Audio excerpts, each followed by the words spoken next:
ইউসুফ আলাইহিস সালাতু ওয়াস সালাম এমন একজন নবী ছিল, আল্লাহ পাক রব্বুল আলামিন ইউসুফ আলাইহিস সালাতু ওয়াস সালামকে সৌন্দর্য দান করেছিলেন। হযরত ইউসুফ আলাইহিস সালাতু ওয়াস সালামকে আল্লাহ সুন্দর চরিত্রবান বানিয়েছিলেন। ইউসুফ একজন গোলাম, কেনান থেকে একজন গোলাম হিসাবে মিশরে গিয়েছিলেন। হযরত ইউসুফ রাজ দরবারে যাওয়ার পরে ইউসুফকে যারাই দেখে তারাই বলে এটা তো কোনো গোলাম নয়, সাধারণ মানুষ। মিশরের বাজার এমন তেমন বাজার, যেই বাজারে এত সুন্দর গোলাম ক্রয় করা যায়, গোলামকে পাওয়া যায়। ইউসুফ আলাইহিস সালাতু ওয়াস সালাম জীবনের বহুত কষ্টের সময় পার করে এক পর্যায়ে আল্লাহ পাক রব্বুল আলামিন ইউসুফ আলাইহিস সালাতু ওয়াস সালামকে গোলামি থেকে বের করে, জেলখানা থেকে বের করে। ইউসুফ আলাইহিস সালাতু ওয়াস সালামকে আল্লাহ মিশরের দুইটা মন্ত্রিত্ব দান করেছিলেন। একটা মন্ত্রী হলো ইউসুফ আলাইহিস সালাতু ওয়াস সালাম ছিলেন অর্থমন্ত্রী, দুই নম্বর মন্ত্রী হলো খাদ্য মন্ত্রী। জোরে বলেন কয়টা মন্ত্রী? দুইটা। ইউসুফ আলাইহিস সালাতু ওয়াস সালাম বাদশার স্বপ্নে তাবির করে দেখলেন আগামীতে মিশরের ভিতরে খরা পড়ে যাবে, দুর্ভিক্ষ শুরু হয়ে যাবে, কোনো ফসল হবে না, জমিনের ভিতরে কোনো ফসল হবে না। মানুষদের রিজিকের ব্যবস্থা করার জন্য ইউসুফ আলাইহিস সালাতু ওয়াস সালাম রাষ্ট্রকে বললেন বড় বড় গোডাউন তৈরি করা হোক। তাফসীরের ভিতরে বলেন ইউসুফ আলাইহিস সালাতু ওয়াস সালাম মাটির নিচে বড় বড় গর্ত করলেন, এমন সিস্টেমে গর্ত করেছেন, এমন সিস্টেমে গোডাউন বানিয়েছেন, অটোমেটিক যেই গোডাউনের ভিতরে কোলেস্ট্রল সিস্টেম হয়ে যাবে, কোনো ফল, কোনো ফসল, কোনো গম, কোনো ভুট্টা জানি নষ্ট না হয়। ইউসুফ আলাইহিস সালাতু ওয়াস সালাম এই গোডাউন বানানোর পরে হাজার হাজার হেক্টর টন খাবারের ব্যবস্থা ওখানে করলেন।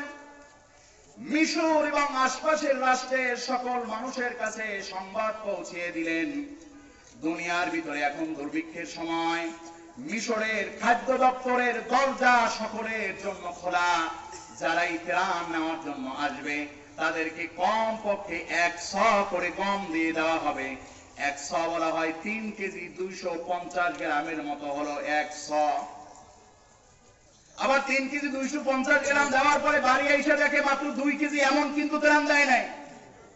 ইউসুফ আলাইহিস সালাতু ওয়াস সালাম 3 কেজি 250 গ্রাম ধরে এমন পাত্র নিজে থাইকা বানিয়ে দিয়েছেন। নিজে ত্রাণ দেওয়ার পাশে দাঁড়িয়ে দাঁড়িয়ে তারপর দেখতেন যে পাত্রের ভিতরে সমানভাবে দেওয়া হয় কিনা, নিজে রক্ষণাবেক্ষণ করতেন। এই হলো আলেম মন্ত্রী। আলেম মন্ত্রীরা এমনই হয়, যেমন হয় বিনয়ী তেমন হয় কঠোর। আলেম মন্ত্রীরা তো এমনই হয়। আল্লাহ পাক রব্বুল আলামিন বলেন রুহামাউ বাইনাহুম তারাহুম রুকআন সুজদাই ইয়াবতাগুনা ফাদলাম মিনাল্লাহি ওয়া রিদওয়ানা। বলেন আল্লাহু আকবার।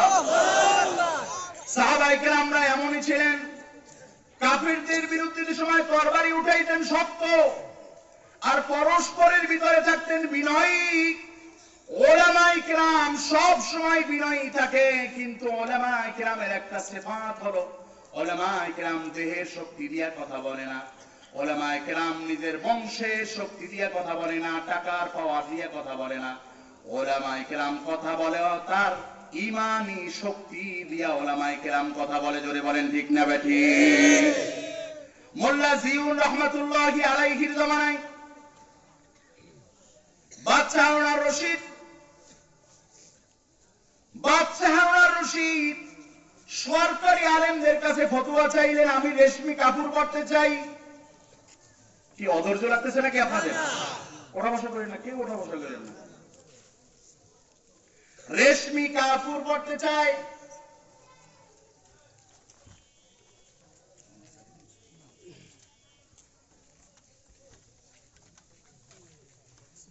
ফতোয়া চাইলেন, রাষ্ট্রীয় আলেমরা বললেন বাদশাকে নিয়ে জায়েজ হয়, মানে বাদশার জন্য রেশমি কাপড় জায়েজ। কত বড় ফতোয়া চিন্তা করছেন?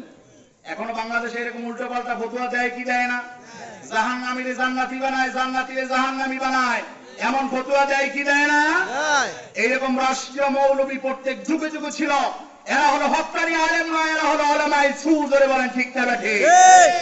রাষ্ট্রীয় আলেমরা বললেন বাদশার জন্য এটা জায়েজ। বাদশা বললেন না, তোমাদের ফতুয়ায় তো কাজ হবে না, মোল্লা জিউনের জবান থেকে ফতুয়া নেওয়া লাগবে। রাষ্ট্রের জাতীয় মসজিদের ইমাম মোল্লা জিউনের কাছে ফতুয়া চাওয়ার পরে মোল্লা জিউন বলল এটা তো জুমার মসজিদে দেওয়া লাগবে, জুমার খুতবায় ফতুয়া দেওয়া লাগবে। জুমায় খুতবায় ফতুয়া দেবে। বয়ানের এক পর্যায়ে বললেন এখন রাষ্ট্রের বাদশার নামের যে ফতুয়া আসছে তার নামে সেই ফতুয়া দেওয়া লাগবে।